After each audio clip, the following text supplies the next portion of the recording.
নমস্কার, ডিজিটালে জনতার দরবার নিউজ 18 বাংলায় আমি অয়ন আপনাদের জানাই স্বাগত।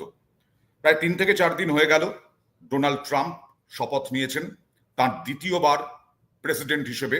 তার দ্বিতীয়বার মেয়াদ, অন্তত 4 থেকে 5 বছর তিনি শাসন চালাবেন। আমেরিকা পৃথিবীর বৃহত্তর শক্তিধর দেশ, অর্থনীতি হোক, অস্ত্র হোক, প্রতিরক্ষা হোক, সব ক্ষেত্রেই, আর্থিক দিক থেকে হোক। সেই American president Donald Trump Republican প্রার্থী।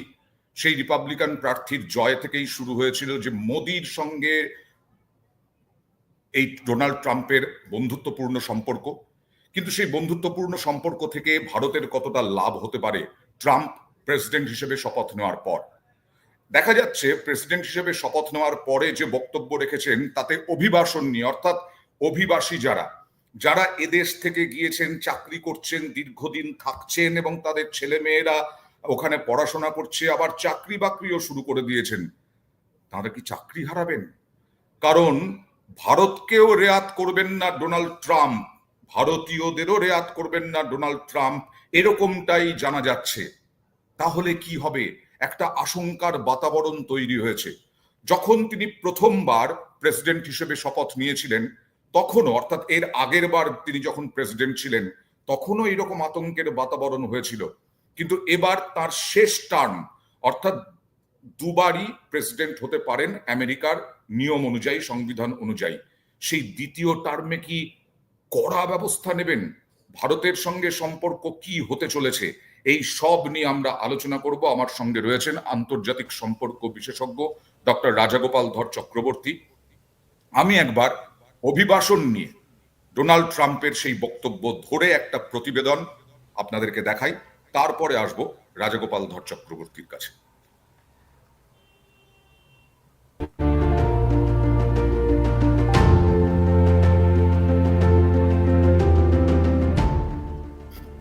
I, Donald John Trump, do solemnly swear I, Donald John Trump, do solemnly swear that I will faithfully execute that I will faithfully execute the office of President of the United States.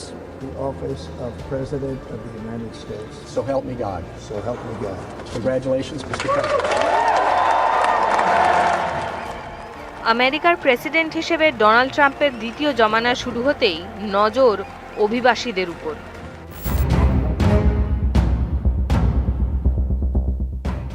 চুরি ছিনতাইয়ে অভিযুক্ত অবৈধ অভিবাসীদের ধরপাকড় করতে নতুন আইন আনার পথে এগোচ্ছে আমেরিকা। ট্রাম্পের শপথ গ্রহণের কয়েক ঘন্টার মধ্যেই আমেরিকার সেনেটে এ সংক্রান্ত বিল পাশ হয়েছে।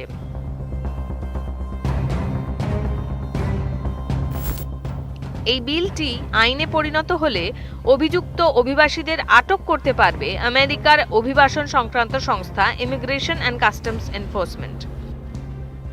We're thinking in terms of 25% on Mexico and Canada because they're allowing vast numbers of people. Canada's a very bad abuser also. Vast numbers of people to come in and fentanyl to come in.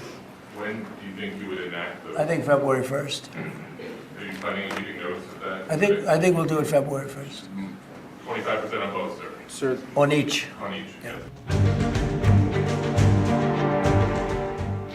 গত বছরে জর্জিয়ার বছর 22-এর এক nursing পড়ুয়া লেকিন রাইলিকে হত্যার অভিযোগ উঠেছিল ভেনেজুয়েলার এক নাগরিকের বিরুদ্ধে। ওই নার্সিং পড়ুয়ার নামেই আইন চালু করতে চাইছে আমেরিকার প্রশাসন। সেনেটে 64-35 ভোটে পাশ হয়েছে বিলটি। আমেরিকান সংবাদ মাধ্যম অনুসারে 12 জন ডেমোক্র্যাটও সেনেটে বিলটিকে সমর্থন জানিয়েছিলেন। এবার বিলটি যাবে আমেরিকান কংগ্রেসের নিম্নকক্ষ হাউস অফ রিপ্রেজেন্টেটিভসে। সেখানেও বিলটি সহজেই পাশ হয়ে যাওয়ার কথা। দুই কক্ষে বিলটি পাশ হওয়ার পর ট্রাম্পের সই মিললেই তা আইনে পরিণত হয়ে যাবে।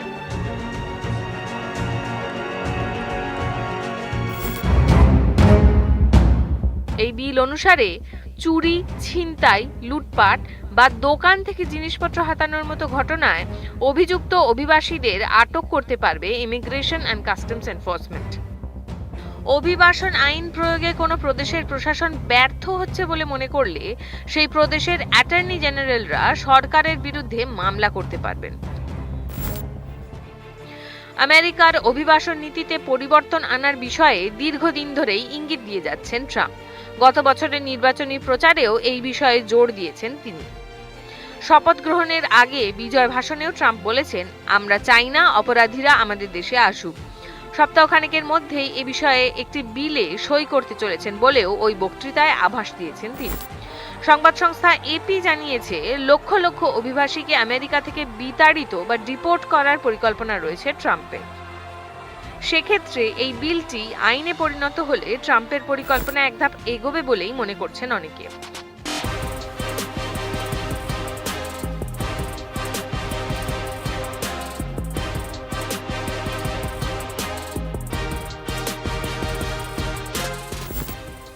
জানা যাচ্ছে, অভিবাসীদের অধিকার সংক্রান্ত বিষয়ে কর্মরত প্রতিষ্ঠানগুলি ইতিমধ্যেই এই বিল নিয়ে সংশয় প্রকাশ করেছে। তাদের উদ্বেগ, বিলটি কার্যকর করা হলে মানুষের অধিকার লঙ্ঘিত হতে পারে।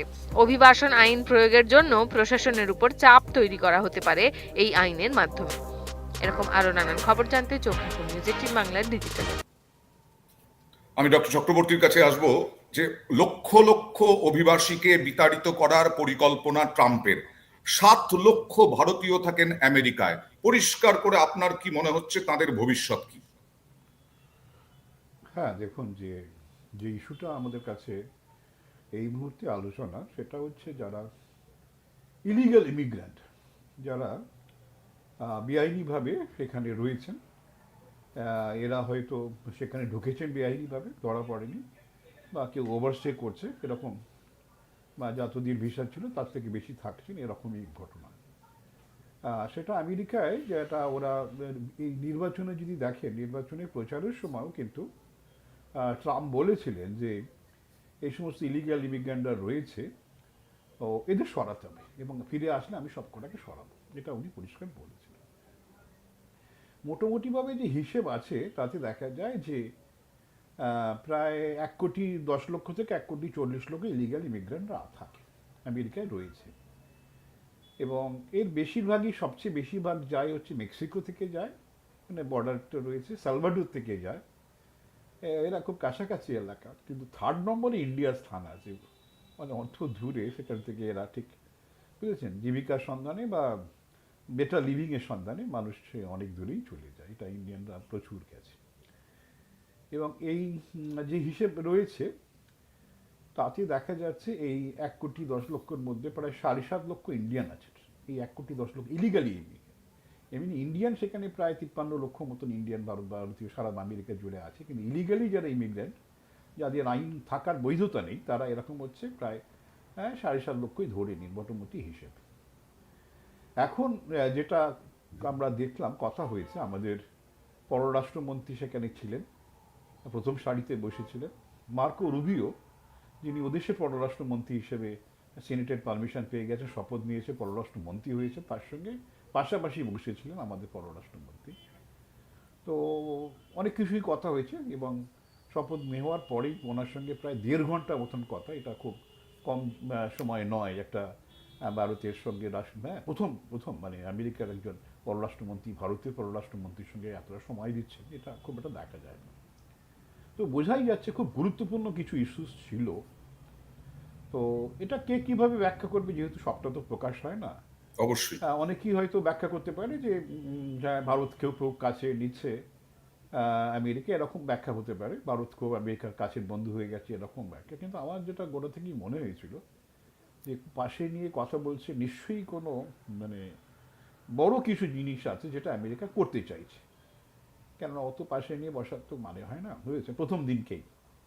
এবং আমেরিকার যেটা ঘোষিত, যেটা ট্রাম্প ঘোষণা করেছেন, এই সমস্ত যে ইলিগালি ইমিগ্রেন্ট আছে তাদের সরাতে হবে। এবং মোটামুটিভাবে ওরা প্রসেসটা অনেক দিন ধরেই আমেরিকা, যে আপনারা বললেন ইমিগ্রেশন, যে আইসিই বলে যে ডিপার্টমেন্ট আছে, যে কাস্টমস অ্যান্ড ইমিগ্রেশন, তারা অলরেডি এগুলো চেকিং করতে শুরু করে দিয়েছে। এবং ভারত সরকারের আমাদের যে দূতাবাস আছে তাদেরকেও ওরা পাঠিয়েছে, দেখো এই এতজনের খবর আমরা পেয়েছি, তোমরা বলো এরা তোমাদের সিটিজেন কিনা। ভারত সরকার জানিয়েছে 18,000 মতন, এই মুহূর্তে যেটা আছে 18,000 মতন ইলিগাল ইমিগ্রেন্ট, সেটাতে ভারত সরকার বলেছে ইয়েস, এটা আমাদের আপাত দৃষ্টিতে মনে হচ্ছে আমাদের নাগরিক। এবং আমাদের যদি নাগরিক হয়, দেখুন মানে অন্য দেশের যেটা ভূমিকা থাকে, না আমি স্বীকার করছি না এরা আমাদের নাগরিক নয় বলে নিজেদের কাজটা হালকা করতে চায়, দায়িত্ব নিতে চায় না। ভারত কিন্তু পরিষ্কার বলেছে, অনেক কারণ আছে, এই নয় যে আমরা খুব ভালো মানুষ অন্য সবাই খারাপ, আমি সেটা বলতে চাইছি না। মূল যে কারণ সেটা হচ্ছে যে ভারত বলেছে 18,000-কে আমরা ফেরত দিয়ে দাও, নিয়ে নেবো। দেখুন এই 18,000 লোককে নিয়ে আসতে যে ওরা তো আমেরিকা সরকার পয়সা দেবে না, আমাদেরই তুমি ইলিগালি ঢুকে পড়েছো, তোমার দায় আমি কিচ্ছু নেবো না, ভারত সরকারকেই প্লেন করে বা জাহাজ করে যাও করে নিয়ে আসতে হবে। এবং যদি দেখেন যে হিসেবটা যেগুলো দেখা যাচ্ছে অধিকাংশই হচ্ছে গুজরাট, বেশি হচ্ছে পাঞ্জাব হরিয়ানা, তারপরে গুজরাট, এখান থেকে এই 3 জায়গা থেকেই যায়। বাঙালিরা ওই ইলিগালি খুব একটা, বাংলাদেশি মানে তারা তারা এক এক ধরনের ভিসা নিয়ে যায়, দিয়ে বেআইনি ভাবে সেখানে থেকে যায়, কাজকর্মও করে, তাই তো? এটাই হচ্ছে মেন, ওভারস্টে করে। আবার অনেকে ইলিগালি ঢুকে পড়ে। আমেরিকার সঙ্গে অনেক বন্ধু রাষ্ট্র আছে যেখানে সেই সমস্ত রাষ্ট্র থেকে যদি আপনি উড়ে আসেন তাহলে খুব একটা চেকিং হয় না, বুঝলেন। সেটা আচ্ছা। আপনি যদি মনে করুন কোনো কোনো ওয়েস্ট ইন্ডিজেন কোনো কান্ট্রি থেকে ঢুকে পড়লেন, সেখান থেকে খুব ইজিলি চলে যাওয়া যায়। অনেকে ইলিগালি ঢুকে পড়ে, এবং ঢুকে পড়লে একবার জীবন স্রোতে মিশে গেলে তো অসুবিধে নেই। এবং যেটা হয় যখন আপনাকে কাজ দেবে তখন আপনার ইন্স্যুরেন্স নাম্বার, আপনার পরিচয় জানতে চায়।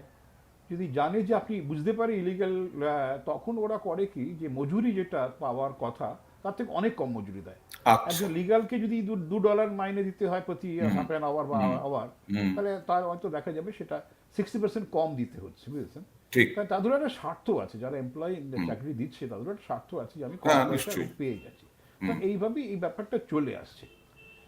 ধরুন আমি একটা উদাহরণ দিই, যে 30 থেকে 40 বছর বয়সী যুবক যুবতী তারা আইটি সেক্টরে কাজ করছে, বা সায়েন্টিস্ট তারা কাজ করছে, তারা নাগরিকত্ব পায়নি কিন্তু আমেরিকার, তারা কি থাকতে পারবে ট্রাম্পের নতুন অনুযায়ী? তারা চাকরি করতে পারবে ওখানে আমেরিকায়? না দেখুন, H1B ভিসা যাদের যদি তারা আছে তাদের তো আমেরিকায়, দেখুন খেয়াল রাখতে হবে যে H1B ভিসা যেটা স্কিল ম্যান পাওয়ার জন্য ভিসা, আমরা দেখেছিলাম যে গত বছরে যেটা হচ্ছে প্রায় 4 লক্ষ ভিসা দিয়েছিল, তার 72% ইন্ডিয়ানরা পেয়েছে, বুঝেছেন। এটা হচ্ছে যারা মানে বৈধভাবে যাচ্ছে, আপনি যাদের স্কিল্ড ম্যান পাওয়ার কথা বলছেন, কম্পিউটার শিক্ষিত বা ইঞ্জিনিয়ারিং শিক্ষিত, এদের কিন্তু বৈধভাবে এরা ঢুকছে। এরা হয়তো সিটিজেনশিপ নয়, সিটিজেনশিপ হওয়ার আগে হচ্ছে যে ওদেরকে রেসিডেন্ট পারমিট বা গ্রিন কার্ড বলা হয়ে থাকে, সেই অনুযায়ী ঠিক। তারা থাকতে পারে। H1B ভিসাটা, H1B ভিসাতে আমাদের কিন্তু ইন্ডিয়া হচ্ছে 72% লাস্টে, তার আগের বছরে 72, 73, 70 অনেকটা বেশি ছিল, একটু সামান্য কমলো। বুঝতে পারি ইন্ডিয়াকে যথেষ্ট সম্মান দেয়। এই আচ্ছা। 18,000-কে ওরা বলেছে, দেখুন মার্কো রুবিও ভারত সরকার বলেছে আমরা 18,000 ফেরত দিয়ে দাও। আমরা কিন্তু কোনো প্রতিবাদ করিনি, কেননা আমাদের কি ধান্দা, 2-3টে স্বার্থ বুঝতে হবে। একটা স্বার্থ হচ্ছে যে ওটা যদি আমরা বলি না নেব না, তাহলে স্কিল্ড ম্যান পাওয়ার যারা যাচ্ছে তারা কিন্তু ভালো টাকা রোজগার করে, এবং এরা কিন্তু যে সবাই যে আমেরিকায় থেকে যাচ্ছে তা কিন্তু অনেকে ফেরতও আসে, টাকা পয়সা রোজগার করে ফেরতও আসে। এদের যে স্কিল ফর্মেশনগুলো ঘটছে সেগুলো আমাদের দেশ উপকৃত হয়, এই নয় যে দেশ উপকৃত হচ্ছে না। এবং থাকতে থাকতে যারা যে রেমিটেন্স পাঠায়, বাড়িতে টাকা পাঠাচ্ছে বা কোথাও, তাহলে দেশ নানানভাবে উপকৃত হয়। এটা যে সম্পূর্ণ ব্রেন ড্রেন ওইভাবে আজকাল দেখা যায় না, কিছুটা তো ব্রেন ড্রেন হচ্ছে, কিন্তু তারা ভারতবর্ষে সেভাবে সুযোগটা পাচ্ছে না।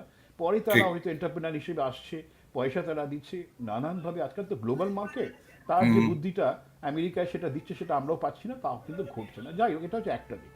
আমাদের আরেকটা স্বার্থ আছে, সেটা হচ্ছে খেয়াল করে থাকবেন যে মানে